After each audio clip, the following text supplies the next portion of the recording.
మనం కొలస్సీ సంఘానికి రాసిన మొదటి పత్రిక 2వ అధ్యాయము 2వ వచనం చదువుకుందాం. ధ్యానాంశంగా ధ్యాన వచనంగా కొలస్సీ పత్రిక 2వ అధ్యాయము 2వ వచనం. నేను ఎంతగా పోరాడుచున్నానో నేను ఎంతగా పోరాడుచున్నాను, మీరు తెలుసుకొనగోరుచున్నాను.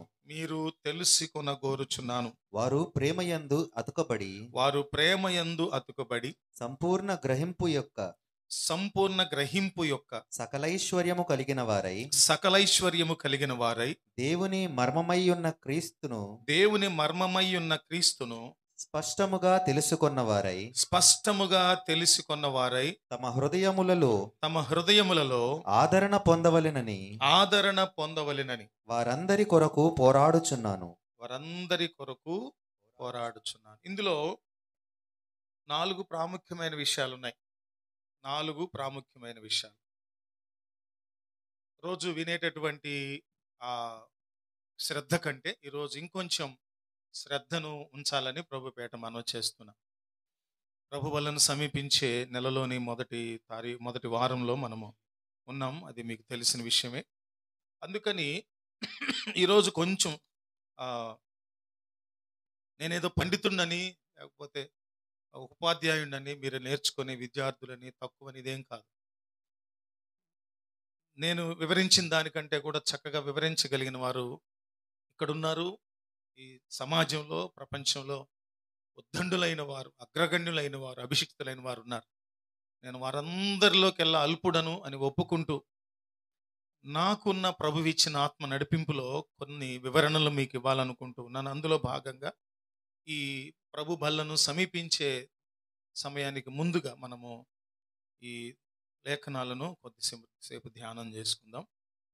ఈ చదవబడిన కొలస్సీ పత్రికలో 2వ అధ్యాయం 2వ వచనంలో పౌలు భక్తుడు తనలో ఉన్నటువంటి ఆతురతను, తనలో ఉన్నటువంటి యాంగ్జైటీ అంటాం కదా, అంటే చెప్పాలనే ఉద్దేశం, చెప్పాలని తెలియజేయాలనే తపన, ఆ తపనలో ఆయన అంటున్న మాట ఏంటి? నేను ఎంతగా పోరాడుచున్నానో మీరు తెలిసి కొనగోరుచున్నాను. నేను ఎంత పోరాటంలో ఉన్నానో మీకు తెలియాలి. ఎందుకు తెలియాలి? ఒక అభిషిక్తుడైనటువంటి, అపోస్తలుడైనటువంటి శిష్యుడు తాను పడే పోరాటాన్ని మనకు తెలియజేయాలనుకుంటున్నారు. కొలస్సీ సంఘానికి అప్పుడు తెలియజేశారు. ఇప్పుడు ఆ విషయాన్ని మనం ధ్యానం చేసే సమయంలో మనకు తెలియాలని కోరుకుంటున్నారు. ఆయన పడే పోరాటం మనకెందుకు తెలియాలనుకుంటున్నారంటే ఆయన పడే పోరాటము మన కొరకే, మనలను ఉద్దేశించిన పోరాటం, మన ఆత్మీయ వర్ధిల్లత నిమిత్తమైన పోరాటం. అది చాలా మంది లోకంలో పోరాటాల్లో ఉంటారు. అర్థం లేని పోరాటాలు, ఓడిపోయే పోరాటాలు, అనవసరమైన సమయము, ధనము ఖర్చు అయిపోయేటటువంటి అనవసరమైన పోరాటాలు. కూటికొచ్చేనా గుడ్డకొచ్చేనా అనే సామెత అంటారే, ఎందుకు పనికిరాని పోరాటాలు చేసేవాళ్ళు ఉంటారు. ఆ పోరాటాల ఫలితం శూన్యం, నష్టం, ఇబ్బంది. ఇక్కడ గమనించినట్లయితే నేను ఎంతగా పోరాడుచున్నానో అనే మాటలో మన కొరకు చేస్తున్న పోరాటం కనబడతా ఉంది. అందులో ఆ వచనంలో 4 ప్రాముఖ్యమైన విషయాలు ఉన్నాయి. అవేంటంటే, మొట్టమొదట విషయం ఏమంటున్నాడంటే ఆయన, వారు ఎవరి కొరకైతే నేను పోరాడుతున్నానో, ఎవరి నిమిత్తమైతే నేను పోరాడుతున్నానో వారు ఎలా ఉండాలని ఆయన ఆశాభావాన్ని వ్యక్తం చేస్తున్నారంటే, మొదటిది ఏంటంటే ప్రేమయందు అతుకబడాలి. ప్రేమయందు అతకబడటం అంటే అర్థం ఏంటి? దేవుని నుంచి వేరు కాకుండా ఎప్పుడు దేవునితోనే దేవునిని ఆనుకొని ఉండటం. ద్రాక్షావల్లిని నేను, తీగలు మీరు. తీగె ఎప్పుడు ద్రాక్షావల్లి కాండమును అతుక్కొని ఉన్నంత కాలమే ఆ కాండములోంచి వచ్చేటటువంటి జీవము ఈ తీగ వృద్ధి చెందటానికి, తీగ ఫలించడానికి, పుష్పించడానికి, ఫలించడానికి, ఫలసాయం ఇవ్వటానికి ఉపయోగపడినట్లు దేవుని ప్రేమయందు అతుకుబడాలి.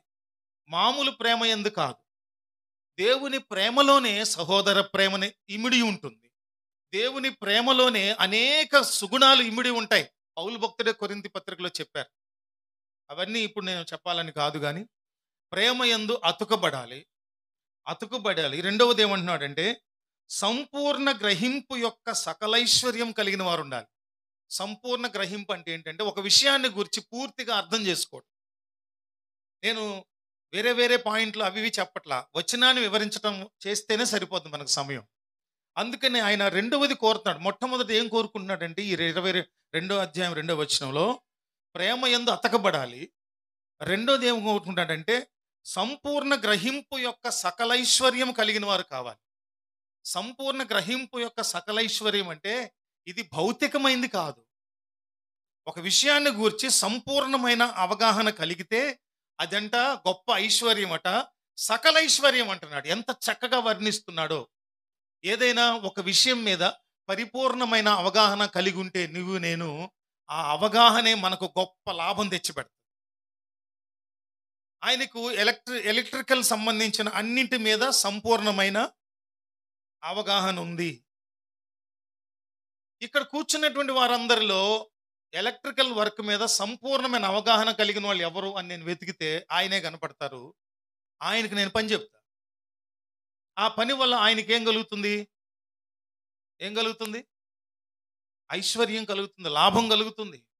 ఇంకా ఈ వ్యక్తిని చూస్తే ఈ వ్యక్తిలో ఇంకొక పని మీద సంపూర్ణమైన అవగాహన ఉంటే, కార్పెంటర్ వృత్తి మీద అవగాహన ఉంటే వారి కార్పెంటర్ వృత్తికి అప్పగించేస్తాం. వారు దాన్ని చేస్తారు, వారికి ఐశ్వర్యం. అది భౌతికమైనది. ఇక్కడ దేవుని గూర్చినటువంటి సంపూర్ణ గ్రహింపు యొక్క సకలైశ్వర్యము కలిగి ఉండాలంటున్నాడు ఆయన. దేవుని గూర్చిన అవగాహన, సంపూర్ణ అవగాహన అన్నిటికంటే గొప్ప ఆస్తి కింద లెక్క. దేవుని గూర్చిన అవగాహన. చాలా మార్లు దైవజనులు చెప్తారు, మనం అనుకుంటాం ప్రధానమంత్రి మోడీ గారు ఎంతమంది తెలుసు అని అంటే అందరికీ తెలుసు. నేను భారత పౌరుణ్ణి, మమ్మల్ని పరిపాలించే ప్రధానమంత్రి ప్రజల చేత ఎన్నుకోబడ్డాడు, పార్లమెంట్లో ఉన్న సభ్యులందరూ కలిసి ఎన్నుకున్నారు, అట్లా ఏవో ఉంటాయి చెప్తాడు. మోడీ గారికి ఎంతమంది తెలుసు? నీకు తెలుసు మోడీ గారు. మోడీ గారికి నువ్వు తెలుసా? తెలుసండి, ఒక భారత పౌరుడిగా తెలుసండి అని అంటారు. ఎక్కడో ఆంధ్రప్రదేశ్లో ఎన్టీఆర్, ఇదే జిల్లా, ఇది గుంటూరు జిల్లాలో ఫలానా కేఎల్ రావు కాలం ఒక వ్యక్తి ఉన్నాడు, ప్రార్థనలో ఉన్నాడు, తెలుసు. అట్లా కాదు. వ్యక్తిగతమైన పరిపూర్ణమైన అవగాహన కలిగి ఉన్నప్పుడు ఆ వ్యక్తిని గురించి దాన్ని సంపూర్ణమైన గ్రహింపు, అవగాహన అని అంటాం అన్నమాట. మూడవది అందులోని మూడవది తమ హృదయములలో దేవుని మర్మమై ఉన్న క్రీస్తును స్పష్టంగా తెలుసుకున్న వారై. ఈ మాటకు వెళ్ళక ముందు రెండవ దాని గురించి ఒక ప్రశ్న అడుగుదామని నేను స్కిప్ అయింది. అదేంటంటే దేవుని గూర్చిన సంపూర్ణమైన గ్రహింపు ఎంతమందికి ఉంది ఇక్కడ మనలో? దేవుని గూర్చినటువంటి సంపూర్ణమైన అవగాహన ఎంతమందికి ఉంది ఇక్కడ? నేను ఒప్పుకుంటున్నా, నాకు దేవుని గూర్చిన సంపూర్ణమైన అవగాహన లేదు. ఓపెన్గా సోషల్ మీడియా పక్షంగా నేను ఒప్పుకుంటున్నా, నా దేవుని గురించిన పరిపూర్ణమైన అవగాహన నాకు లేదు. అలాగని ఎంతమందికి ఉంది?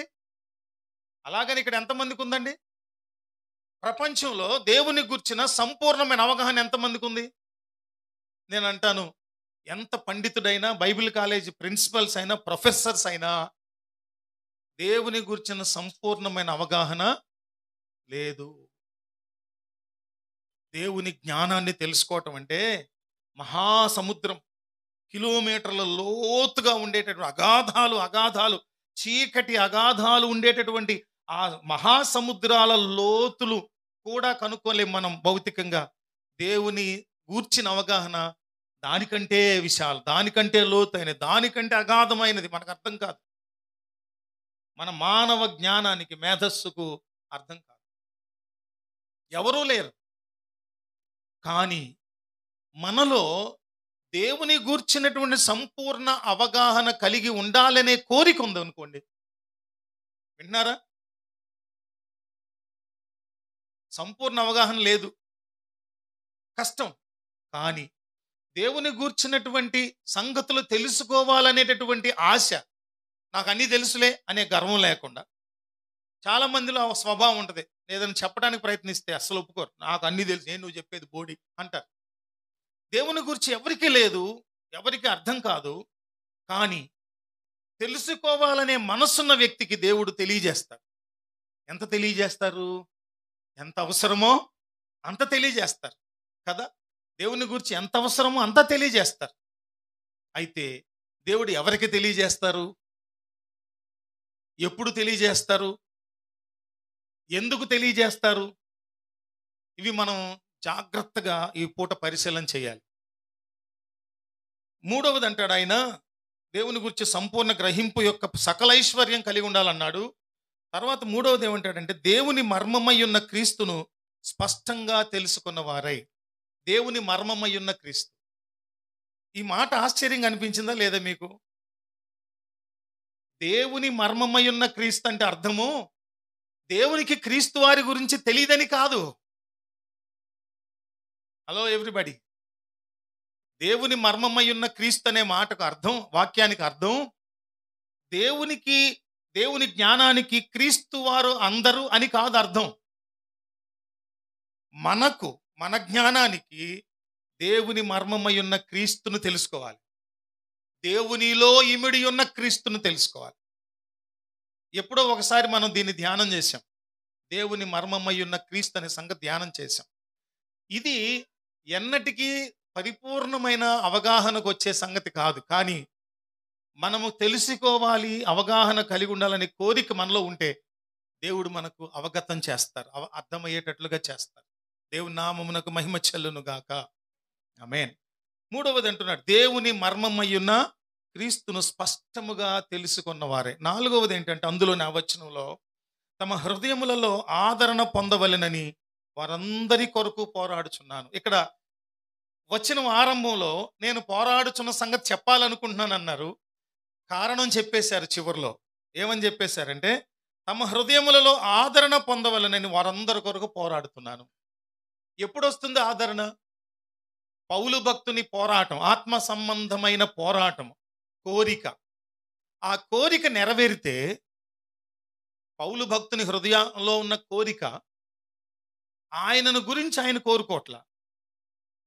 నేను పరిశుద్ధుడని ఉన్నాను కనుక మీరును పరిశుద్ధులై ఉండని ప్రభువు చెప్పారు. పౌలు భక్తుడు, నేను క్రీస్తును పోలి నడుచుకున్నాను కాబట్టి మీరు కూడా క్రీస్తును పోలి నడుచుకోండి అని ప్రభు చెప్పారు పౌలు భక్తుడు.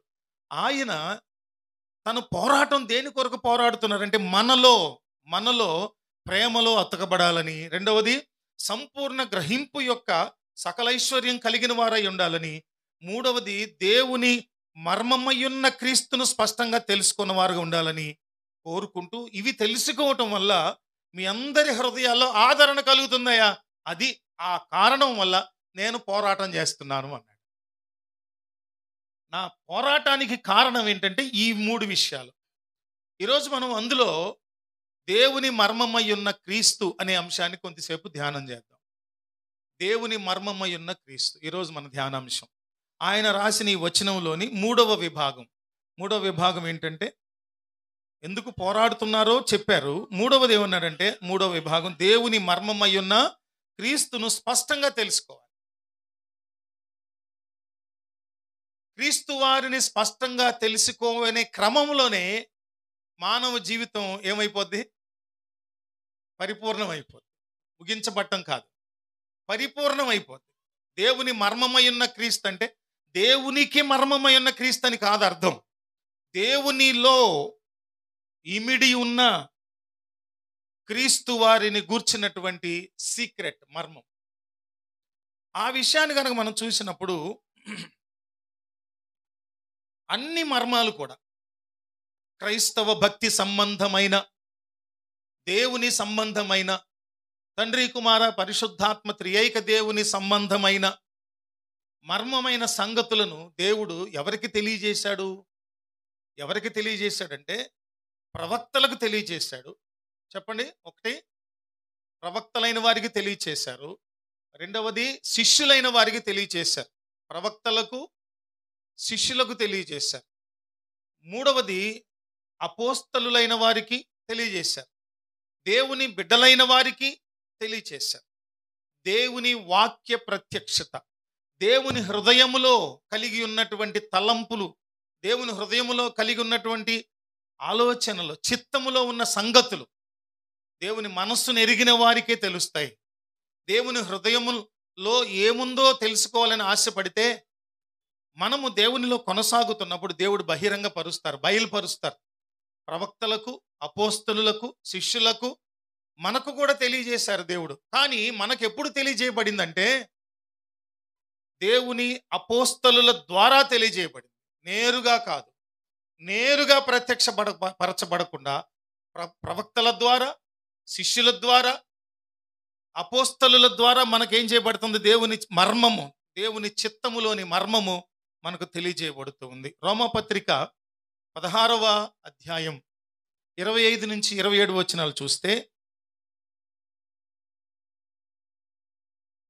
సమస్తమైన అన్యజనులు విశ్వాసమునకు విధేయులగునట్లు అనాది నుండి రహస్యముగా ఉంచబడి ఇప్పుడు ప్రత్యక్షపరచబడిన మర్మము నిత్య దేవుని ఆజ్ఞ ప్రకారము ప్రవక్తల లేఖనముల ద్వారా వారికి తెలుపబడి ఉన్నది.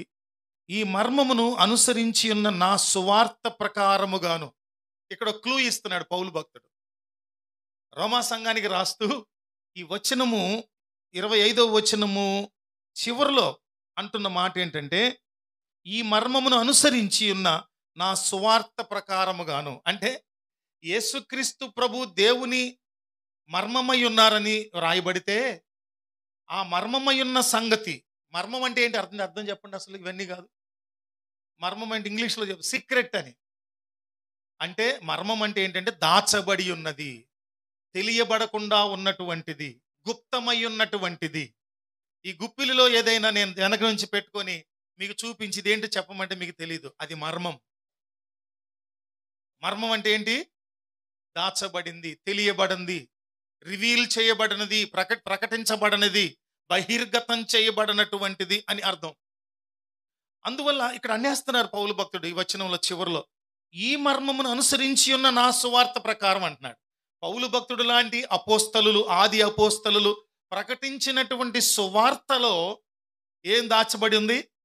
దేవుని మర్మమై ఉన్న క్రీస్తు దాచబడి ఉన్నారు, ఆ సత్యం దాచబడి ఉంది. జాగ్రత్తగా వినాలి. ఆ తర్వాత వచనం కూడా చూసినప్పుడు, యేసుక్రీస్తును గూర్చిన ప్రకటన ప్రకారముగాను మిమ్మును స్థిరపరచుటకు శక్తిమంతుడును అద్వితీయ జ్ఞానవంతుడైన దేవునికి యేసుక్రీస్తు ద్వారా నిరంతరము మహిమ కలుగునుగాక. ఆమేన్. ఎంత చక్కగా, ఎంత స్పష్టంగా తన అభిప్రాయాన్ని దేవుని మర్మమై ఉన్న క్రీస్తు వారిని గురించి చక్కగా చెప్తున్నాడు. అందువల్ల ఇక్కడ ఏమంటున్నాడంటే, సమస్తమైన అన్ని జనులు విశ్వాసమునకు విధేయులగునట్లు. క్రీస్తు మర్మం అనేది ఎందుకంటే అన్య జనులు విశ్వాసమందు విధేయులు కావాలని. ఎన్ని దాచబడి ఉంటే చూడండి, ఇందులో రాసుకునే వాళ్ళకి బోల్డంత నోట్స్. అన్యజనులైన వారు విశ్వాసమునకు విధేయులు కావాలని. ఎక్కడి నుంచి వచ్చింది ఈ విశ్వాసం? ఎక్కడిది విశ్వాసం? అబ్రహాము దగ్గర ఆరంభమైంది. అబ్రహాము విశ్వాసులకు తండ్రి. విశ్వాసం అంటే అబ్రహాములోంచి చూసి నేర్చుకోవాలన్నటువంటి స్థాయిలో మనకున్నటువంటి ఈ విశ్వాసం, దేవుడు చేయగలడు, దేవుడు నడిపించగలడు, దేవుడు విజయం ఇవ్వగలడు, దేవుడు పోషించగలడు అనేటటువంటి ఆ ఆలోచన, ఆ విశ్వాసము విధేయులకు, అన్యజనులు విధేయులు కావాలని అనాది నుండి రహస్యముగా ఉంచబడి ఇప్పుడు ప్రత్యక్షపరచబడిన మర్మము. ఎందుకు దేవుడు అనాది నుండి దాచబడి ఉండి ఇప్పుడు ప్రత్యక్షపరిచాడు? పౌలు భక్తుడు రాసిన రాతలు, రోమా సంఘానికి రాస్తూ అంటున్న మాటలో ఎందుకు ప్రత్యక్షపరిచాడు అంటే, ఎందుకు రాశారు కారణం ఏమని? అన్యజనులు విశ్వాసమందు విధేయులు కావాలని. అన్యజనులు అంటే ఎవరు? దేవునిని ఎరగని వారు, అంతే. కొత్త కొత్త అర్థాలు చెప్పి లేనిపోని దానికి పోయకూడదు. అన్యజనులు అంటే హిందువులండి, అన్యజనులు అంటే ముస్లింలండి, తప్పది. క్రైస్తవ పుట్టక పుట్టి దేవుణ్ణి సొంత రక్షకునిగా అంగీకరించిన ప్రతివాడు అన్యుడే. అందువల్ల ఇక్కడ మనం నేర్చుకోవాల్సిన సంగతి ఏంటంటే, అనాది నుండి రహస్యంగా ఉంచబడి ఇప్పుడు ప్రత్యక్షపరచబడిన మర్మం ఇది. నిత్య దేవుని ఆజ్ఞ ప్రకారము ప్రవక్తల లేఖనముల ద్వారా వాళ్ళకి తెలియపరచబడింది. చెప్పాక మనం ఎవరి ద్వారా తెలియపరచబడింది? ప్రవక్తల లేఖనాలు. ప్రవక్తల లేఖనాలు సొంతవి కావు. ప్రవక్తల లేఖనాలు ప్రవక్తల సొంతాలు కావు. ఎక్కడివి? దేవుడు సంఘక్షేమాభివృద్ధి కొరకు ప్రవక్తల ద్వారా తన వాక్కును వ్రాయించి ప్రకటింపచేశారు. దేవునికి స్తుతి కలుగును గాక. దేవుడు ఎప్పుడెప్పుడు విశ్వాస జీవితానికి, తన ప్రజలకు, తన జనాంగానికి ఏది అవసరమో, ఏ ప్రతికూల పరిస్థితి గుండా వీళ్ళు వెళితే ఇబ్బందులు పాలవుతారో, ఏ విధమైనటువంటి అపవాది కుతంత్రాలకు గురైపోయి నశించిపోతారని తన బిడ్డలైన వారిని దేవుడు జాగ్రత్తగా ముందస్తుగా హెచ్చరిక చేస్తారు. ఎలాంటి హెచ్చరిక? ప్రవచనాల ద్వారా. చాలా రకరకాలైన విధానాల్లో, కొన్ని సున్నితమైన రీతిలో ప్రవచనాలు, కొన్ని కఠినమైన రీతిలో కొన్ని ప్రవచనాలు, కొన్ని భయంకరమైన జల ప్రవాహముల ధ్వని వంటి రీతిలో దేవుని యొక్క వాక్ ప్రత్యక్షత, ప్రవచన ప్రత్యక్షత ప్రవక్తల ద్వారా అనుగ్రహించి దేవుడు ఇప్పుడు అనాదిగా దాచబడి ఉన్న మర్మం, అంటే దేవుని ఉద్దేశ్యం. మర్మం అంటే ఏంటి చెప్పండి? దేవుని ఆలోచన, దేవుని ఉద్దేశం, అది బహిర్గతం చేశారు. దాచి ఉంచరు దేవుడు. చాలామంది గురువులంట విద్యార్థులకు పూర్తిగా నేర్పరంట, ఏదో కూడా దాచుకుంటారంట. ఎందుకంటే నా అంతటి వాడు అయిపోతాడనంట. దాని పర్యవసానం కారణం ఏంటంటే, ఎవడో గురువు కంటే గొప్పడు అయిపోకూడదు, నా అంతటి వాడు అవ్వకూడదు అని. అంటే ఏమీ నేర్పర, ఇంకా కొన్ని మిగిల్చి ఉంచుతారంట అంట. విన్నా నేను. నిజమేనేమో, మనుషులు అంతేగా, కుచ్చితమైన మనసు కలిగిన వాళ్ళు అంతే ఉంటారు. అసూయ కదా. చాలా చూస్తాం మనం ఇట్లాంటి కథలు, ఇట్లాంటి జీవితాలు. అందుకని ప్రవక్తల ద్వారా ప్రత్యక్షపరచబడింది. ఎవరు ప్రత్యక్షపరిచారు? ప్రవక్తలు కండి ఎవరన్నా ఉన్నారా? ప్రవక్తలకు ఎవరు ప్రత్యక్షపరిచారంటే దేవుడే ప్రవక్తల ద్వారా. ఎవరి కొరకు? మన క్షేమం కొరకు, మన ఆధ్యాత్మిక క్షేమం కొరకు, మన జీవితాల ఉద్ధరణ కొరకు దేవుడే ప్రవక్తల చేత అనాది నుండి దాచబడి ఉన్న మర్మాన్ని, క్రీస్తు మర్మాన్ని మనకు బయలుపరిచారు. దేవునికి స్తోత్రం కలుగును గాక. తర్వాత ఎఫెసీ పత్రిక 3వ అధ్యాయము 3-4 వచనాల్లో, ఎఫెసీ పత్రిక 3వ అధ్యాయము 3-4 వచనాల్లో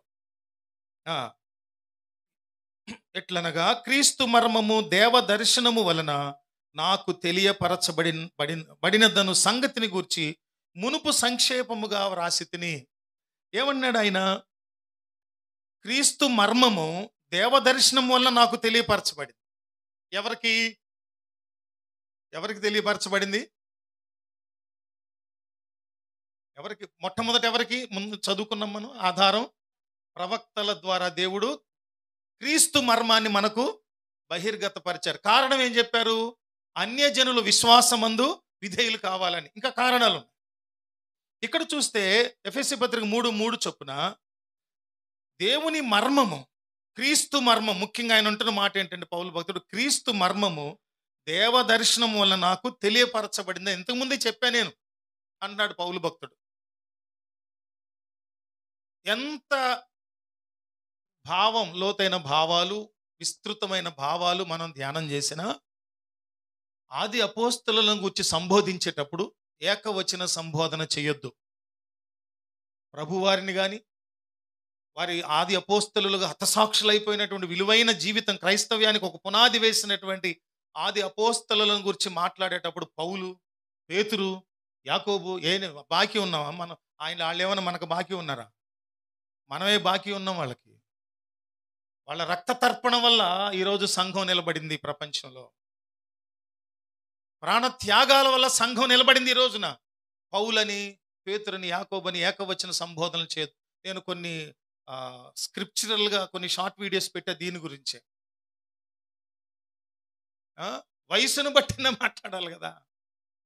అందుకని ఇక్కడ ఏమంటున్నారంటే, దేవ దర్శనము వల్ల ఆది అపోస్తలులకు క్రీస్తు మర్మము తెలియపరచబడి, క్రీస్తు బహిర్గతం చేయబడ్డారు. దేవుణ్ణి ఎక్కడ చూడొచ్చు? దేవుణ్ణి యేసయ్యలో చూడొచ్చు, సృష్టిలో చూడొచ్చు. అదొక పెద్ద అంశం.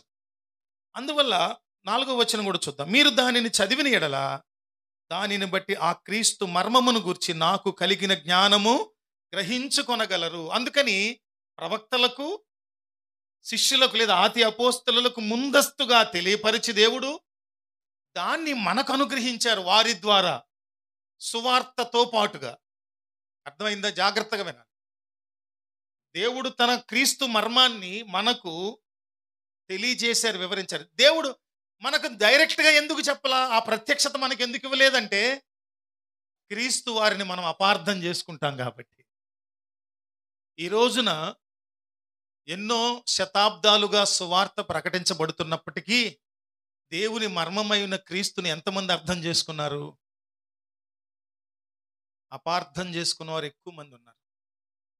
అందుకని దేవుడు ఎవరైతే దైవ ప్రత్యక్షత ద్వారా క్రీస్తు వారిని దేవుని మర్మమై ఉన్న క్రీస్తు వారిని మనకు స్పష్టంగా సువార్తతో పాటు అవగాహన చేయగలరో వారి ద్వారా మనకు బహిర్గతం చేశారు ప్రత్యక్షత. దేవునికి స్తోత్రం కలుగును. పౌలు భక్తుడు ఎంత వివరంగా రాయకపోతే దేవుని మర్మమై ఉన్న క్రీస్తు వారు మనకు ఎలా అర్థమవుతారు? ఆ పౌలు గారు రాసినాటిని నేను అర్థం చేసుకొని పరిశుద్ధాత్మ దేవుని సహాయంతో, నేనంటే సేవకులు అర్థం చేసుకొని మనకు వివరించినందువల్ల దేవుని మర్మమైన క్రీస్తు వారు ఏమిటో అర్థమవుతుంది. ప్రవక్తల ద్వారా వివరించారు, తర్వాత ఆది అపోస్తలుల ద్వారా మనకు వివరించారు. ఆ 4వ వచనంలో కూడా వివరణిస్తున్నారు పౌలు భక్తుడు. మీరు దానిని చదివిన ఎడల, ఆ దేవుని మర్మమైన క్రీస్తుని గూర్చి పత్రికల్లో రాశారు స్పష్టంగా, వాటిని మీరు చదివిన ఎడల ఏమవుతారంట? ఆ మర్మమును గూర్చి జ్ఞానం కలిగిన వారు అవుతారు. ప్రపంచంలో దేవుని మర్మమయ్యున్న క్రీస్తు వారిని గూర్చిన సంగతి తప్ప గొప్పదైనటువంటి శాస్త్రము, గొప్పదైన సంగతి మరొకటి లేదు. అంటే సృష్టికర్తను గురించి తెలుసుకోవడం, మహాజ్ఞాని అయిన, అనంత జ్ఞాని అయిన దేవుని గురించి తెలుసుకోవడం, అది అన్నిటికంటే గొప్పదైన జ్ఞానం. అదే మొత్తం అన్నిటికంటే గొప్పదైన జ్ఞానం. మత్తయి సువార్త 13వ అధ్యాయము 10-14 వచనాల్లో చూస్తే, మత్తయి సువార్త 13వ అధ్యాయము 10-14 వచనాలు చూస్తే, చూడండి, తరువాత శిష్యులు వచ్చి నీవు ఉపమాన రీతిగా ఎందుకు వారితో మాట్లాడుచున్నావు అని ఆయన అడుగగా ఆయన వారితో ఇట్లా, నేను పరలోక రాజ్య మర్మములు ఎరుగుట మీకు అనుగ్రహించబడి ఉన్నది గాని వారికి అనుగ్రహించబడలేదు. ఎవరు వాళ్ళు? శిష్యులు కాదు, బయట ఉన్నటువంటి వాళ్లకు ఉపమానాలతో ఎందుకు చెప్తున్నారు మీరు? అయ్యా మీరు ఉపమానాలతో ఎందుకు చెప్తున్నారు? అదే కదా అడిగింది. నీ ఉపమాన రీతిగా ఎందుకు వారితో మాట్లాడుతున్నావు అని అడిగితే, పరలోక రాజ్య మర్మాలు ఎరుగుట మీకు అనుగ్రహించబడింది, మీకు చెప్తా నేను. దైవరాజ్య సంగతులు, పరలోక మర్మాలు మీకు తెలియజేయబడతాయి, ప్రజలకు కాదు, సాధారణ ప్రజలకు కాదు. మీకెందుకు తెలియజేయబడుతుందంటే మీరు వారికి చెప్పాలి, అర్థమయ్యేటట్టు చెప్పాలి. పౌలు భక్తుని మాటను మనం ఎందుకు వినాలండి? ఆ మర్మం, పౌలు భక్తుడు కలిగిన ప్రత్యక్షతలో క్రీస్తు మర్మం గురించి చెప్తున్నప్పుడు పౌలు భక్తుడు మాట ఎందుకు వినాలండి మనం? అంటే పౌలు భక్తుడు సాధారణమైన మనిషి కాదు, దేవుని ప్రత్యక్షతను కలిగిన వాడు. ఎన్కౌంటర్, దమస్కు గేటు దగ్గర దేవుని ప్రత్యక్షత పొందినవాడు, దేవుని పిలుపు పొందినవాడు. అన్యజనులకు సువార్త ప్రకటించాలనేటటువంటి ఒక ఉద్దేశాన్ని దేవుడు పౌలు భక్తుని ద్వారా నెరవేర్చుకోవాలనుకున్నారు. పౌలు భక్తుడు సాధారణమైన వ్యక్తి కాదు. ఆయన తార్సు విద్యాలయంలో విద్యాభ్యాసం చేసిన వాడు. గమాలియేల్ అనేటటువంటి ఆచార్యుని దగ్గర పాండిత్యం గడించిన వాడు. ఆయన పాదాల దగ్గర అంత గొప్ప ఉద్దండుడైనటువంటి పౌలు భక్తుడిని దేవుడు పట్టుకున్నారు. ఎందుకు తెలుసా?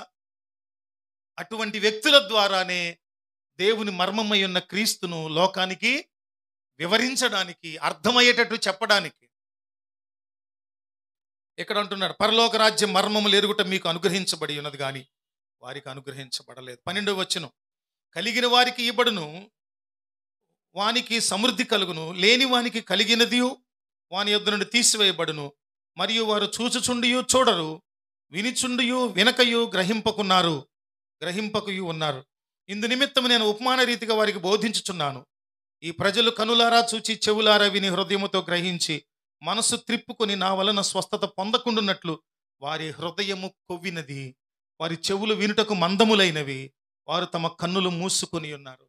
వాళ్ళకి ఎందుకు చెప్పట్లేదంటే దేవుని మర్మం నేరుగా దేవుడు యేసయ్య ప్రజలలోకి వెళ్ళి ప్రజలకు ఆ మర్మాలు చెప్పట్లేదు. ఎందుకనంటే వారికి అర్థం కాదు. మూర్ఖులు. ఏమైందా? హృదయం కొవ్వింది. తొందరగా హార్ట్ అటాక్ వస్తుంది వాళ్ళకి. హృదయం కొవ్వితే ఏమొస్తుందండి? ఏం జరుగుతుంది నెక్స్ట్? స్ట్రోక్ వస్తుంది అంతే. హృదయం కొవ్వితే ఏమవుద్దండి? అందుకని దేవుడు నేరుగా ప్రజలకు సువార్త మర్మాలు చెప్పకుండా సువార్త వివరించి ఉపమానాలతో చెప్తూ వచ్చారు. కానీ దైవ మర్మమై ఉన్న క్రీస్తు వారిని గురించి చెప్పటానికి దేవుడు ప్రత్యేకంగా ఆది అపోస్తలులను ఇప్పటి అపోస్తలులను ఏర్పరచుకున్నారు. నమ్మకస్తులైన వారిని సుమా, డబ్బు కొరకు సేవ చేసే వాళ్ళ ద్వారా దేవుని మర్మమైన క్రీస్తును ప్రకటించలేడు దేవుడు. విధేయులైన వారు, నిలకడైన సాక్ష్యం కలిగిన వారు, ధనాశ లేని వారు, స్త్రీకాంక్ష లేని వారు, లోకములో దేవుని కొరకు సమర్పించుకొని చావైనా బతుకైనా శ్రమ అయినా శాసనమైన అధికారమైన ఏదైనా సరే దేవుని ప్రేమ నుంచి నన్ను ఎడబాపలేరని దేవుని ప్రేమతో లోకములో బతికే వాళ్ళు ఉన్నారే, వారికే దేవుడు తమ మర్మములను తెలియపరుస్తాడు. ఎందుకు తెలుసా?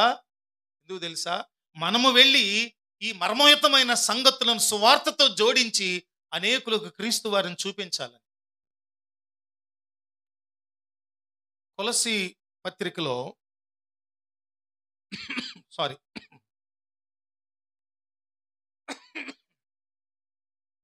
ఇక్కడ మనం చూస్తే కొలస్సీ పత్రికలోనే 2వ అధ్యాయం 9-10 వచనాలు. కొలస్సీ పత్రిక 2వ అధ్యాయం 9-10 వచనాలు చదవండి దయచేసి. ఏలయనగా దేవత్వము యొక్క సర్వ పరిపూర్ణత శరీరముగా క్రీస్తునందు నివసించుచున్నది. ఇది మర్మం. దేవత్వము యొక్క సర్వ పరిపూర్ణత అంటే దేవునిలో ఏ గుణలక్షణాలు ఉన్నాయో. దేవుని గుణలక్షణాలు ఏంటి? దేవుడు ప్రేమ అయినవాడు, దేవుడు సర్వశక్తిమంతుడు, దేవుడు సర్వవ్యాపి అయినవాడు, దేవుడు స్వయంభవుడు. అంటే తనకు తానుగా కలిగినవాడు. ఎవరు కలిగించాల దేవుణ్ణి? దేవుడు వెలుగై ఉన్నవాడు, దేవుడు సర్వశక్తిమంతుడైన వాడు, దేవుడు ప్రేమ అయి ఉన్నవాడు. ఈ గుణలక్షణాలు ఏమైతే దేవుడు సృష్టికర్త, దేవుడు పాలించువాడు, దేవుడు పోషించువాడు, ఇలా ఎన్నైతే దేవునిలో గుణలక్షణాలు ఉన్నాయో దేవత్వము యొక్క సర్వ పరిపూర్ణత క్రీస్తులో వసిస్తున్నదయ్యా. అది ఒక మర్మం. చదవండి తర్వాత. శరీరముగా క్రీస్తునందు వసించుచున్నది మరియు ఆయన యందు మీరును సంపూర్ణ. అంటే ఏంటి? ఆ గుణ లక్షణాలు కలిగి ఉంటే మనం కూడా క్రీస్తులో సంపూర్ణం అవుతున్నాము. ఎంత ఆధిక్యత అండి మనకు! అనాథలుగా, అభాగ్యులుగా, బానిసలుగా, దాస్య శృంఖలాలలో పాపపు ఊబిలో కూరుకుపోయి నశించిపోతున్నటువంటి మనల్ని అందరినీ కూడా ఏం చేశారంటే క్రీస్తుతో పాలివారుగా, క్రీస్తుతో వారసులుగా, దైవరాజ్య వారసులుగా, క్రీస్తు తోడి వారసులుగా మనలందరినీ చేసి ఆయన యందు మీరును సంపూర్ణులై ఉన్నారని 10వ వచనంలో చెబుతూ ఆయన సమస్త ప్రధానులకును అధికారులకును శిరస్సై ఉన్నాడు. దేవునికి స్తోత్రం కలుగును గాక. సమస్త అధికారులకు ప్రధానులకు కూడా బుర్ర, మేధ అంటే తెలివి. ఈ లోకంలో ఈడు పండితుడండి, ఈడు అది కనుక్కున్నాడండి, ఈ వ్యక్తి ఇది కనుక్కున్నాడండి, మేధావి అంటే ఆ మేధావికి మేధస్సు ఎవరంటే యేసయ్య. దేవునికి స్తోత్రం కలుగును గాక. అందుకని సామెతల పుస్తకంలో అంటారు, జ్ఞానమును నేను చాతుర్యమును నివాసం చేసుకొని ఈ సృష్టినంతా నిర్మించాను. దేవుడి నోటి మాట బయటకు వెడలి వచ్చినప్పుడు ఆ మాట అక్కడ జరగటానికి ఎవరు చేశారా పని? యేసయ్య చేశారు. దేవునికి స్తుతి కలుగును గాక. అందుకని ఇక్కడ అంటున్న మాట ఏంటంటే ఈ భూమి మీద ఉన్న సైంటిస్టులకి, మేధావులకి, క్రొత్త విషయాలు కనుక్కున్న వాళ్ళకి అచ్చు యంత్రం, లేకపోతే స్టీమ్ రైల్ ఇంజిను, లేకపోతే బల్బు కనుక్కున్న వాళ్ళు ఎవరు? విమానం కనుక్కున్న రైట్ సోదరులు విమానం బల్బు ఏమో థామస్ ఆల్వా ఎడిసన్ కనుక్కున్నారు. మేధావులండి, గొప్పవాళ్ళంటే ఏమీ కాదు. వాళ్ళ మేధస్సు, వారికి ఉన్న జ్ఞానం అదంతా ఎవరిది? యేసయ్య. అక్కడ అంటున్నాడు, ఎంత స్పష్టంగా రాస్తున్నాడు చూడండి. కొలస్సీ సంఘానికి పౌలు భక్తుడు ఏమంటున్నాడు? ఆయన సమస్త ప్రధానులకును అధికారులకును శిరస్సై ఉన్నాడు. దేవుని జ్ఞానం ఎంత గొప్పదో. అందుకే మొట్టమొదట్లని మనం అనుకున్నాం మహాసముద్రం. దేవుని గూర్చిన అవగాహన అంటే అది మహాసముద్రం. కానీ ఇష్టపడ్డావా? అయ్యా, నిన్ను గురించినటువంటి పరిపూర్ణమైన అవగాహన జ్ఞానం నేను కలిగి ఉండాలనుకునే నీవు ఆశపడితే నీకు దేవుడు నీకు చాలినంత మేరకు నీ పరిశుద్ధత అభివృద్ధి పొంది నీవు పరిశుద్ధునిగా పరిశుద్ధ అలంకారాలతో దేవుని మహిమరాజ్య సంపాదించుకోవడానికి కావలసిన ఆ సిద్ధపాటుకు ఎంత అవసరమో అంత జ్ఞానాన్ని నీకు అనుగ్రహించడానికి సిద్ధంగా ఉన్నారు ప్రభువారు. ఇష్టపడుతున్నావా? మనకున్నటువంటి ఇంజనీరింగ్ డిగ్రీలు, మెడిసిన్ డిగ్రీలు, ఈ డ్రగ్స్ డిగ్రీలు, తెలుగు పాండిత్యం డిగ్రీలు, ఇంగ్లీష్ డిగ్రీలు, వేల వేల శాస్త్రాలు సంపాదించుకున్న జ్ఞానం అది సరిపోదు. అది కాదు అసలు. దేవుని గురించిన అవగాహన కలిగి ఉండాలి మనం. అర్థమైందా? ఏంటిది? దేవత్వం యొక్క సర్వ పరిపూర్ణత క్రీస్తునందు వసించు. అది ఒక మర్మం, అది గుర్తుపెట్టుకోవాలి. దేవుని మర్మమైన క్రీస్తును గుర్చినటువంటి ఆ మర్మం ఏంటంటే దేవత్వం యొక్క సర్వ పరిపూర్ణత శరీరముగా క్రీస్తునందు వసిస్తుంది. అది మొదటిది. ఎవరెవరి ద్వారా దేవుని మర్మాలు బహిర్గతపరిచినా మనం ధ్యానించాం. క్రీస్తు దేవుని మర్మమైన క్రీస్తు అంటే ఇది మొదటి సత్యం. దేవత్వం యొక్క సర్వ పరిపూర్ణత క్రీస్తునందు శరీరముగా వసించుచున్నది. శరీరముగా క్రీస్తునందు వసించుచున్నది. అది ఒక మర్మం. రెండవది చూద్దాం. ఎఫెసీ పత్రిక 1 అధ్యాయము 7 నుంచి 9 వచనాలు. ఎప్పుడో ఒకసారి గతంలో పరిచర్య ఇక్కడ మందిరం ఆరంభించిన తర్వాత ఈ ఒక్క వచనంతోనే చాలా మరో గంట సేపు దేవుని వాక్యం ధ్యానించాం మనం. అదేంటంటే దేవుని చిత్తమును గూర్చిన మర్మం, దేవుని మనస్సులో ఉన్నది. అదేంటి? ఒకసారి చదువుదాం మనం. 7 నుంచి 9 వచనాలు. దేవుని కృపా మహదైశ్వర్యమును బట్టి ఆ ప్రియుని యందు ఆయన రక్తము వలన మనకు విమోచనము, అనగా మన అపరాధములకు క్షమాపణ మనకు కలిగి ఉన్నది. కాలము సంపూర్ణమైనప్పుడు జరగవలసిన ఏర్పాటును బట్టి ఆయన తన దయా సంకల్పము చొప్పున తన చిత్తమును గూర్చిన మర్మమును మనకు తెలియజేసి మనకు సంపూర్ణమైన జ్ఞాన వివేచన కలుగుటకు ఆ కృపను మన ఎడల విస్తరింపజేసెను. తన చిత్తమును గూర్చిన మర్మం. చిత్తమును గూర్చిన మర్మం అంటే, చిత్తం అంటే ఏంటి? ఆలోచన, మనస్సు. దేవుని మనస్సులో ఉన్న ఆలోచనలను మనకు తెలియజేశారు. అది మర్మం అంటే. ఏమిటా మర్మం అంటే తర్వాత వచనంలో కనపడుతుంది. చదవండి. ఈ సంకల్పమును బట్టి, ఈ సంకల్పం అంటే దేవుని చేయాలనుకున్న పనిని బట్టి, దేవుడు ఇలా జరగాలనే ఆలోచనను బట్టి ఆయన పరలోకములో ఉన్నవే కాని, చూడండి ఇది మర్మం. ఏంటా మర్మం అంటే పరలోకములో ఉన్నవే గాని, భూమి మీద ఉన్నవే కాని, భూమి మీద ఉన్నవే గాని సమస్తమును క్రీస్తునందు ఏకముగా సమకూర్చవలెనని, చూడండి, క్రీస్తునందు ఏకముగా సమకూర్చవలెనని తనలో తాను నిర్ణయించుకొనెను. ఎవరు రాస్తున్నారు ఈ మాట? చెప్పండి. అపోస్తలుడైన పౌలు భక్తుడు రాస్తున్నారు.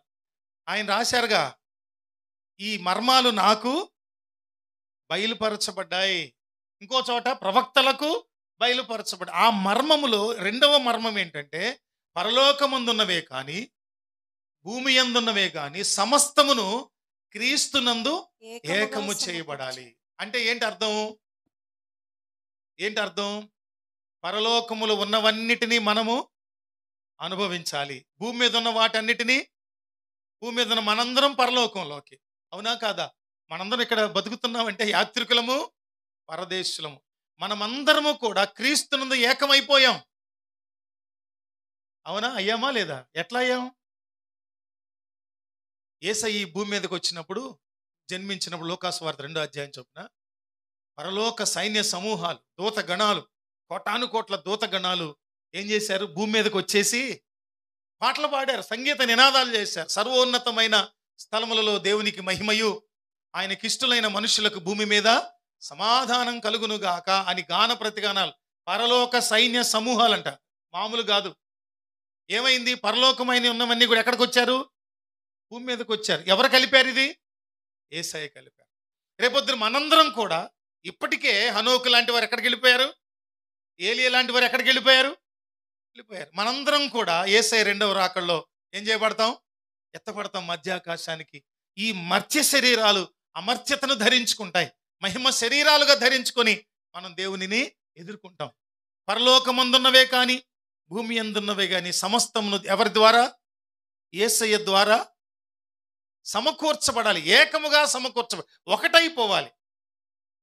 అందుకనే పాటల్లో మనం రాసుకున్నాం, నావన్నీయు నీవి, నీవన్నీవి మావి. పరలోకం ఎందుకు కొరకంటే దేవుడు పెద్ద సింహాసనం వేసుకొని, సింహాలు ఉంటాయి ఇక్కడ ఇట్లాగా, దాని మీద చేతులు పెట్టి, ఈ చేతికి ఒక 5 ఉంగరాలు, ఈ చేతికి ఒక 5 ఉంగరాలు, ఈ మోచేయి దగ్గర నుంచి ఇక్కడ వరకు రకరకాలైన కడియాలు, బంగారం, వజ్రాలు, వైడూర్యాలు, అబ్బో మెడ నిండా ముత్యాల హారాలు, రత్నాల హారాలు, పగడాల హారాలు, ఇంత పెద్ద కిరీటాలు పెట్టేసుకొని, వెనకాల ఖజానా నిండా కోట్ల, బిలియన్, ట్రిలియన్స్ డాలర్స్ అవి పెట్టే. అందుక దేవుడు ఎప్పుడు కూడా తన కొరకు ఏవి చేసుకోలేదు, సమస్తము మన కొరకే చేశారు. దేవునికి స్తోత్రం కలుగునుగా. సమస్తం మన కొరకే. అందుకు పరలోకమందున్నవన్నీ కూడా మనవే, మనమంతా కూడా ఆయన వాళ్ళం, ఆయన వారం. పరమగీతాల్లో చెప్తుంది, నేను నా ప్రియుని దానను. ఏమంటుంది సంఘం? ఎదిగిన సంఘం, ఆత్మలో వర్ధిల్లుతున్న సంఘం, పవిత్ర సంఘం ఏమంటది? నేను నా ప్రియుని దానను. ఎంత భరోసాగా చెప్తుందంటే, ఆయనవన్నీ మనవి, మనవన్నీ ఆయనవి. అది రెండవ మర్మం. మొదటిది ఏమన్నాము? దేవత్వం యొక్క సర్వ పరిపూర్ణత క్రీస్తునందు శరీరముగా వసిస్తూ ఉన్నది. రెండవది ఏంటంటే, పరలోకమందున్నవే కానీ భూమి యందున్నవి కానీ సమస్తమును క్రీస్తునందు ఏకముగా సమకూర్చబడాలి. రాసుకుంటున్నారా? కొంచెం వినటం తప్పిందా మీరు? ఈ పాస్టర్ గారికి వాక్యం చెప్పడం రాదు, ఏది పడితే అది చెప్తున్నాడు, మాకు అర్థం కావట్లేదు అంటే మీకు అర్థం అవుద్ది. ఈ గొలుసు తెగిపోకుండా జాగ్రత్తగా వినాలి. ఎందుకనంటే దేవుని మాటలు రాబోయే దినాల్లో ప్రకటించబడటానికి ఆటంకాలు కలిగే సమయం ఉంది దగ్గరలో.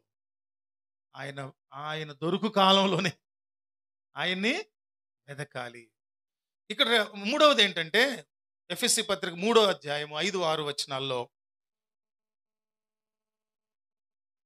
ఈ మర్మము ఇప్పుడు ఆత్మ మూలముగా దేవుని పరిశుద్ధులకు అపోస్తలుకును ప్రవక్తలకును బయలుపరచబడి ఉన్నట్లుగా పూర్వకాలమందు మనుషులకు తెలియపరచబడలేదు.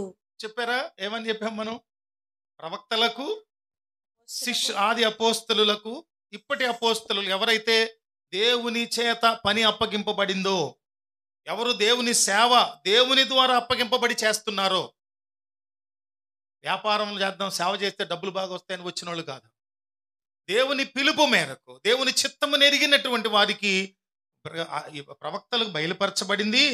పూర్వకాలమందు మనుషులకు తెలియపరచబడలేదు. ఆ రహస్యం ఏంటయ్యా అంటే, ఆ మూడవ మర్మం ఏంటంటే, ఈ మర్మం ఏదనగా 3 విషయాలు. ఒకటేంటంటే, అన్యజనులు సువార్త వలన క్రీస్తు యేసునందు యూదులతో పాటు సమాన వారసులు. పేతురు భక్తునికి ఒకటి ఉండేది, దేవుని వారసత్వం, దేవుని దీవెనలు, దేవుని ఆశీర్వాదాలు, దేవునికి సంబంధించిన సమస్తమైన ఆధిక్యతలు యూదులకే అనే స్వభావం ఉండేది పేతురు భక్తునికి. కానీ దేవుడు ప్రభువు దర్శనమిచ్చి మధ్యాహ్నం పూట మన మేడగదిలో కూర్చున్నప్పుడు దేవుడు 4 దుప్పట్లతో ఒక 4 అంచులు పట్టుకున్నటువంటి ఒక దుప్పటి దించబడి తన ఎదురుగా దాని నిండా రకరకాలైన చతుష్పాద జంతువులు చూపించి వీటన్నిటిని చంపుకొని తినమన్నాడు. అట్లా ఎన్నిసార్లు జరిగింది? 3 మారు జరిగింది. దీని మర్మం ఏంటంటే చెప్పారు, అబ్బాయి యూదులకే కాదు, నేను అన్యజనులకు కూడా దేవుడను, వారికి నేను స్వాస్థ్యమే. అక్కడ అంటున్నారు, అన్యజనులు సువార్త వలన క్రీస్తు యేసునందు యూదులతో పాటు సమాన వారసులను. మర్మం, 3వ మర్మంలో ఉన్న మొదటి పాయింట్. తర్వాత ఒక శరీరం అందలి సాటి అవయవాలు. కుడి చెయ్యి ఒకవేళ యూదులైతే ఎడమ చెయ్యి ఎవరు? అన్యులు. నా కుడికాలు అన్యులైతే ఎడమకాలు అవయవాలు. ఇందులో ఎవరు ఎక్కువ ఎవరు తక్కువ అని లేదు. దేవుని సంఘములో అన్యులేమి, యూదులేమి, యూదేతరులేమి, రోమియులేమి ఇట్లా రాస్తారు కదా. ఏ దేశస్థులైనా దేవునికి ఒక్కరే దేవుని బిడ్డలే. అవునా? ఏమండి? ఎండ ఎవరెవరి మీద కురుస్తుంది, కాస్తుంది? ఎండ ఎవరెవరి మీద కాస్తుంది? వర్షం ఎవరెవరి మీద కురుస్తుంది? అందరి మీద దేవుడు సమానమైనటువంటి ప్రేమ చూపించే దేవుడు. అందుకనేగా సువార్థికులు రోడ్ల మీదకి వెళ్ళి, వీధుల్లోకి వెళ్ళి, గ్రామాల్లోకి వెళ్ళి పేడ పోస్తున్నా, వెంటబడి కొడుతున్నా, కుక్కలతో కనిపిస్తున్నా ఎందుకెళ్ళి సువార్త ప్రకటిస్తున్నారంటే యేసుక్రీస్తు అందరికీ ప్రభు. దేవుడు అందరి మీద కనికరం చూపించేవాడు. యూదులని యూదేతరులని, క్రైస్తవులని క్రైస్తవేతరులని కాదు. మొదటిది అన్యజనులు సువార్త వలన క్రీస్తు యేసునందు యూదులతో పాటు సమాన వారసులు, ఒక శరీరమందలి సాటి అవయవాలు. మూడవది వాగ్దానములో పాలివారు. దేవుని వాగ్దానాలు ఉన్నాయి మనందరికీ, మాకే కాదు, మనకే కాదు. ఎవరికి ఇది? దేవుని వాగ్దానాలు అందరికీ. వాగ్దానం ఎందుకు? వాగ్దానం ఎందుకు? నెరవేర్చడానికి. ఎందుకు నెరవేర్పు? మనం ఆశీర్వదించబడి. లింక్ ఇది, చైన్ ఇది. వాగ్దానం ఎందుకు చెప్పండి? వాగ్దానం ఎందుకు? ధైర్యపరచడానికి, బలపరచడానికి, సమృద్ధినివ్వటానికి, పోషించడానికి వాగ్దానం. దేవుని వాగ్దానం. అబ్రహాముకి ఇచ్చిన వాగ్దానమును స్వతంత్రించుకున్నాం మనందరం కూడా. తర్వాత 4వ మర్మంగా అదే పత్రికలో, ఎఫెసీ పత్రికలో 5వ అధ్యాయము 31, 32 వచనాలు చూస్తే, 31వ వచనం 32, ఈ హేతువు చేత పురుషుడు తన తండ్రిని తల్లిని విడిచి తన భార్యను హత్తుకొనును. హత్తుకొనును, వారిద్దరూ ఏక శరీరమగుదురు. ఈ మర్మము గొప్పది. ఈ మర్మము గొప్పది. అయితే నేను క్రీస్తును గూర్చి సంఘమును గూర్చి చెప్పు. ఈ మర్మం గొప్పదని ఆపేయకూడదు. ఏమిటా మర్మం అంటే, ఎవరెవరికి మధ్య? భార్యాభర్తలకు మధ్య ఉన్నటువంటి సంగతి. దాన్ని ఏమన్నాడు ఆయన? ఈ హేతువు చేత అంటే పైన చెప్పబడిన వచనాల్లో ఉన్న సంగతి ప్రకారం తల్లిని తండ్రిని విడిచి తన భార్యను హత్తుకోవటం ఏంటి? తల్లిదండ్రులు వారి గర్భంలో పుట్టి అంత ప్రేమగా పెంచబడి ఇప్పుడేమో తల్లిదండ్రులు వదిలేసేసి భార్యను హత్తుకోవటం ఏంట్రా బాబు, విచిత్రంగా ఉంది అంటారే. అది ఒక మర్మం. ఎందుకు ఆ మర్మం అంటే, ఆత్మ సంబంధంగా పోల్చి చెప్తున్న మాట. నేను క్రీస్తుని గూర్చి సంఘాన్ని గూర్చి చెప్తున్నాను. సంఘం ఎప్పుడూ కూడా క్రీస్తుకు వేరే బతకకూడదు, బతకలేదు. ఆయన ద్రాక్షావల్లి, మనము తీగలము. ఎప్పుడు ఆ ద్రాక్షావల్లినికి అతుక్కుని అంటుకట్టబడి ప్రేమయందు అతకబడి అన్నారు. ఇందాక చదువుకున్నాం, గుర్తుందా? ప్రేమయందు ఏం చేయబడాలి?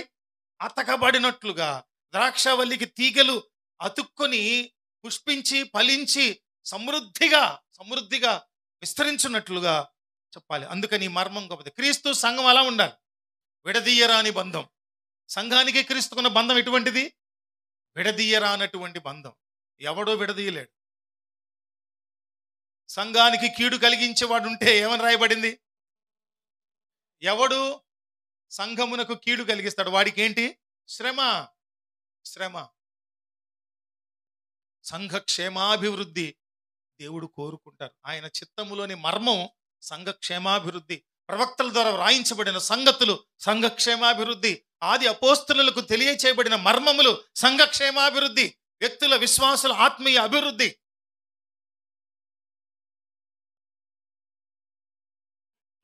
ఐదవది, చివరిది, ఎఫెసీ పత్రిక 6వ అధ్యాయము 19, 20 వచనాలు.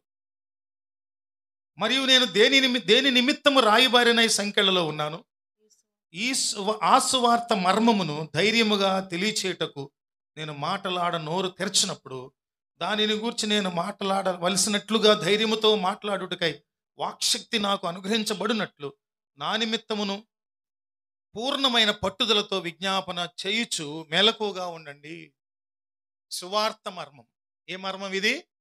సువార్త మర్మం. సువార్త మర్మం అంటే ఏంటి? ఏం దాగి ఉంటుంది? సువార్తలు ఏం దాగి ఉంటుందో చెప్పండి. నేను చెప్పాను, చాలాసార్లు చెప్పాను. క్రీస్తు ప్రభువును గూర్చిన ప్రవచనము, జననము, జీవితము, శిలువ మరణము, భూస్థాపన, పునరుత్థానము, ఆరోహణము, అవరోహణము, నిత్యత్వము అయిపోయింది. అది సువార్త. అంతేనా? గుర్తుందా? ఏంటది? ఏ మర్మం అది? సువార్త మర్మము. ఈ రోజు కూడా సువార్త మర్మముగానే ఉండిపోయింది. ఎన్నో తెగల మధ్య, ఎన్నో దేశాలలో సువార్త ఎలా ఉండిపోయింది? మర్మముగా ఉంది. రివీల్ చేయబడలా, బహిరంగం చేయబడలా. ఒక గొప్ప వార్త ఉందిరా బాబు, అది బతుకులను మార్చే సువార్తరా నాయన. ఈ బతుకులు మార్చడం కోసం ఏకైక కలువరి శిలువ బలియాగం ద్వారా నూతన నిత్య నిబంధన రక్తాన్ని యేసుక్రీస్తు ప్రభు చిందించారా. ఆకాశానికి భూమికి మధ్య శిలువలో వేలాడి నిరపరాధి అయిన ప్రభు నా అపరాధముల నిమిత్తం, నా పాపముల నిమిత్తం కలువరి శిలువలో మరణించారా అని చెప్పబడకుండా ఇప్పటికీ కూడా అది మర్మముగానే అనేక దేశాలు, అనేక ప్రాంతాలు ఉండిపోయింది.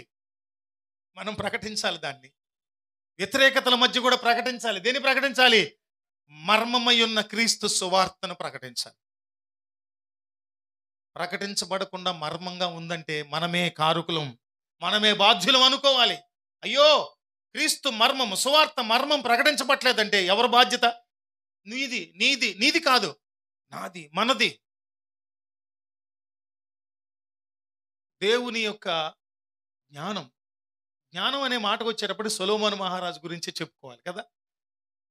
సొలొమోను మహారాజు డబ్బును అడగలేదు, ఐశ్వర్యం అడగలేదు, పదవులు అడగలేదు, పేరు ప్రఖ్యాతులు అడగకుండా ఈ ప్రజలను పాలించడానికి కావలసిన వివేచన జ్ఞానాన్ని నాకు దయచేయమని అడిగినప్పుడు దేవుడు, నువ్వు ఏదో అడుగుతావు అనుకున్నావు మనిషిగా, అవేమి అడగకుండా ఇది అడిగావు కాబట్టి నీకు సమస్త జ్ఞానం, సమస్తం నీకు ఇచ్చేస్తానన్నారు. ఇంకొకటి కూడా అన్నాడు, నీ వెనుక కానీ, నీ తరంలో కానీ, నీ తర్వాత కానీ నీ వంటి జ్ఞాని, నీ వంటి మేధావి ఉండడు అని.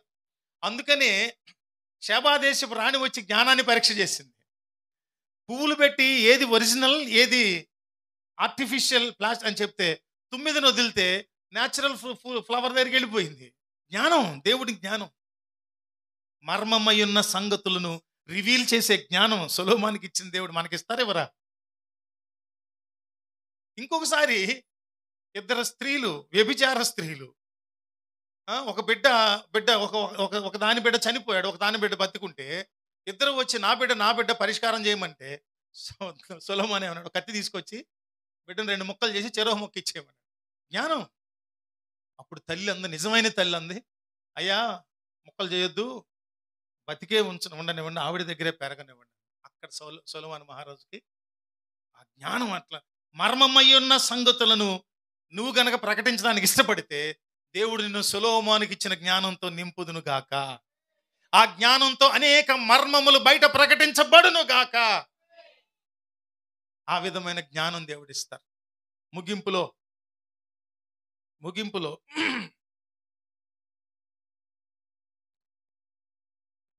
లూకాసు వార్త 1వ అధ్యాయము 1-2 వచనాల్లో, ఆరంభము నుండి కన్నులారా చూచి 2వ వచనం, వాక్య సేవకులైన వారు మనకు అప్పగించిన ప్రకారము మన మధ్యను నెరవేరిన కార్యములను గూర్చి వివరముగా వ్రాయుటకు.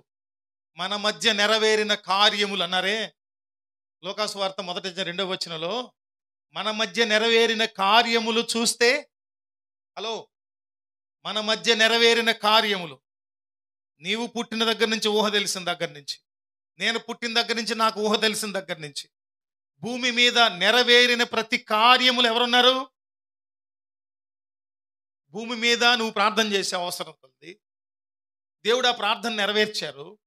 భూమి మీద నెరవేర్చబడిన ప్రతి దానిని చూస్తే అందులో ఎవరుంటారు? యేసయ్య ఉంటారు. దేవునికి స్తుతి కలుగును గాక. చూస్తున్నావా?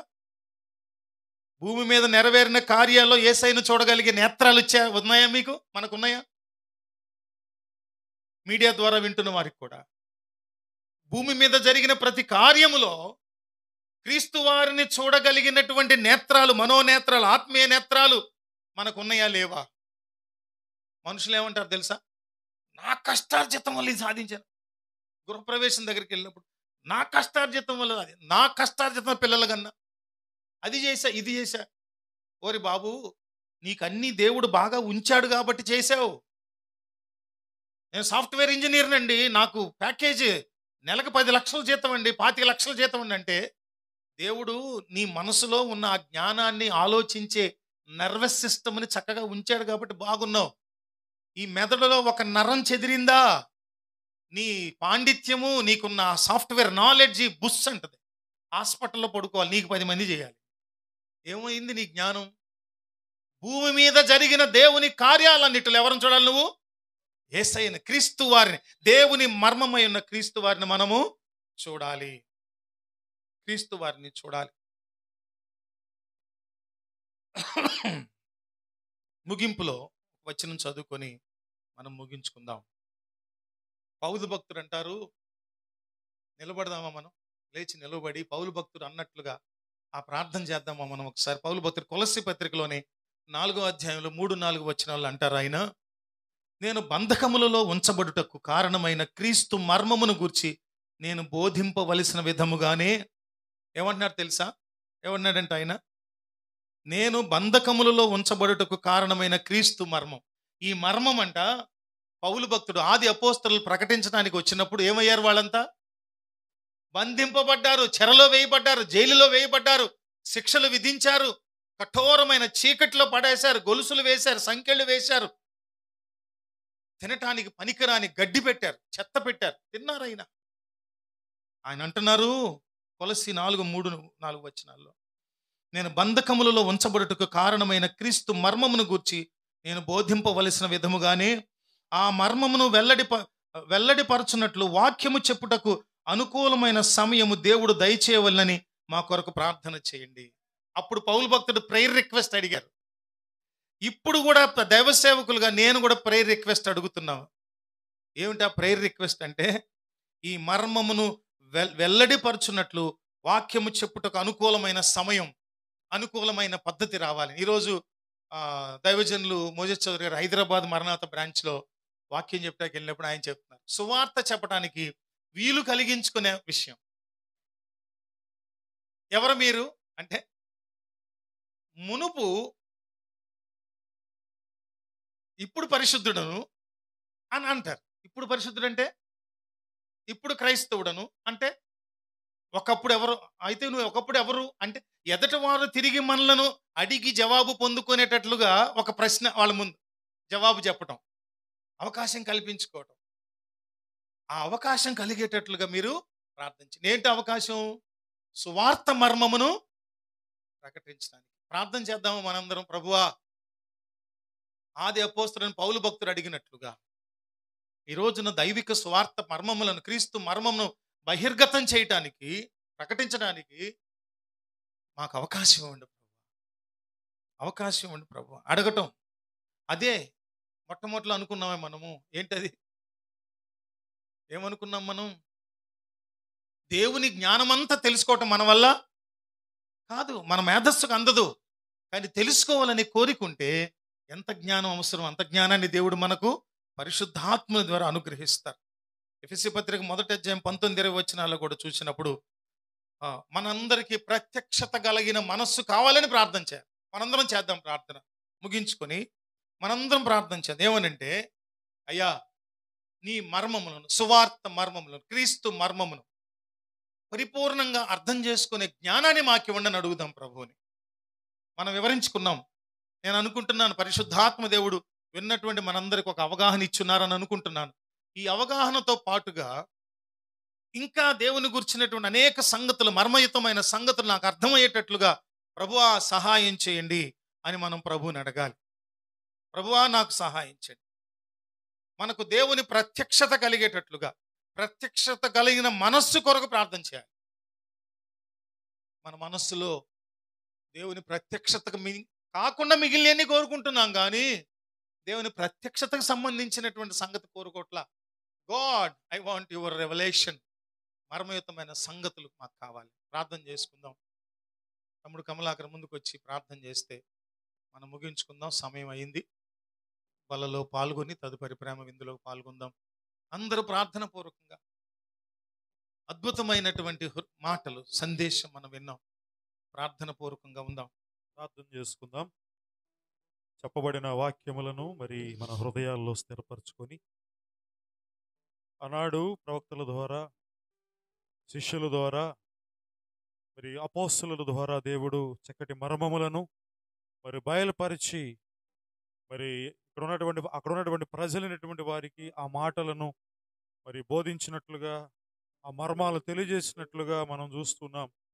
ఈ దినాల్లో మరి అనేక మంది దైవజనుల ద్వారా చక్కటి మర్మములను తెలియజేయట కొరకు చక్కటి ప్రత్యక్షతలను మరి వారికి కనపరిచిన విధానాన్ని మనం జ్ఞాపకం చేసుకొని, మరి దేవుడు ఎవరినైతే ఏర్పాటు చేసుకున్నాడో వారి ద్వారా మరి అనేకమైనటువంటి మర్మములను దేవుడు బయలుపరచబడటానికి ఆయన సిద్ధంగా ఉంటుండగా, ఈ కడవరి దినాల్లో మనం సమయాన్ని సద్వినియోగం చేసుకొని అజ్ఞానుల వలె కాక జ్ఞానము కలిగి ముందుకు వెళ్ళటానికి దేవుడు చక్కటి అవకాశాన్ని మనకు అనుగ్రహిస్తున్నారు కనుక ప్రార్థన చేసుకుందాం. మహాపరిశుద్ధుడా, ప్రేమ కలిగిన తండ్రి, స్తోత్రాలు ప్రభువా. ఈ పునరుద్ధానము మీదై ఉంటుండగా మీరు నాయన పునరుద్ధానుగా లేచినటువంటి దినాన్ని మేము జ్ఞాపకం చేసుకోవటానికి మరొక చక్కటి సమయాన్ని ప్రభువా దినమును మీరు మాకు ఏర్పాటు చేసి ఉంటుండగా, అయా ఇది మీ దాసు నిలబెట్టి చక్కటి ఆత్మ సంబంధమైనటువంటి మర్మములను మాకు తెలియజేసి ఉంటుండగా, అనేకమైన గూఢమైన సంగతులు ప్రభువా ఈ రాత్రి వేళ మీ దాసుని ద్వారా మీరు ముఖాముఖిగా మాట్లాడి ఉంటుండగా,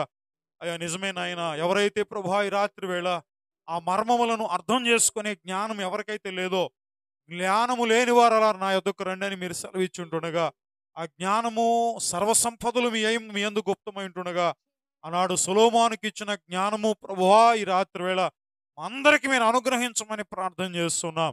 అయ్యా మేమందరం ఒక ఉన్నతమైన స్థితి కలిగి, అయ్యా ప్రసంబంధమైనటువంటి నాయన ఆలోచన కలిగి ముందుకు వెళ్ళటానికి ఆనాడు నాయన ప్రవక్తలను, శిష్యులను, ప్రభువా అపోస్తలులను మీరు ఏర్పాటు చేసుకున్నారు. ఈ దినాల్లో ప్రభువా మీరు ఏర్పాటు చేసుకున్నటువంటి దైవజనుల ద్వారా మాకు ఈ చక్కటి అవకాశాన్ని మీరు కల్పిస్తుండగా, ఏమైతే ప్రభువా మర్మాలు దాగునియో ఆ మర్మాలు ప్రభువా నాయన దైవజనుల ద్వారా ప్రత్యక్షపరచబడుతుండగా వాటిని మేము గ్రహించే శక్తిని అయా ఈ కడవరి దినాల్లో సమయమును పోకుండా ప్రభువా అయా వాటిని మేము సద్వినియోగం చేసుకొని సువార్త ప్రకటించేటువంటి వారముగా అయా మమ్మలను మీరు ఏర్పాటు చేస్తున్న విధానబడి స్తోత్రాలు ప్రభువా. అనేక మంది అన్యులు ప్రభువా లోకములో అయా లోకములటువంటి వాటి వైపు ప్రభువా వారు చూస్తుంటుండగా వారిని మీ వైపు మలిచేటువంటి అయా నాయన ఒక దైవజనులుగా అలాగే విశ్వాసులుగా ప్రభువా ప్రతి ఒక్కరిని మీరు సిద్ధపరచమని ప్రార్థన చేస్తున్నాం. అలాగే రాత్రి వేళ వచ్చిన వారు మీరు జ్ఞాపకం చేసుకోనండి అయా. మీ సంగతులు శ్రేష్టమైనవి కనుక వాటిని గ్రహించి హృదయములో ప్రభువా హృదయం అనే పలక మీద వాటిని రాసుకొని ముందుకు వెళ్ళేటువంటి భాగ్యమును దాయిచ్చేయమని కోరుచున్నాం. మీ దాసుని మీరు బలపరిచి ఇంకా అనేకమైన సంగతులు రానున్న దినాల్లో ప్రభువా అయా అవన్నిటినీ మీరు బయలుపరచి అయా మీ దాసుని ద్వారా మీ నుండి మాట్లాడి ప్రభువా మా హృదయాలకు నూతనమైన జీవమును మీరు అనుగ్రహించమని ప్రార్థన చేస్తున్నాం. ఎవరైతే రాత్రి వేళ మీ కొరకు ఎదురు చూస్తున్నారో వారు మీరు గట్టిగా పట్టుకొని ప్రభువా అయా ఈ రాత్రి వేళ దర్శనముల ద్వారా కళల ద్వారా ప్రభువా బిడ్డలతో మీరు మాట్లాడి మీరే మహిమ పొందమని ప్రార్థన చేస్తున్నాం.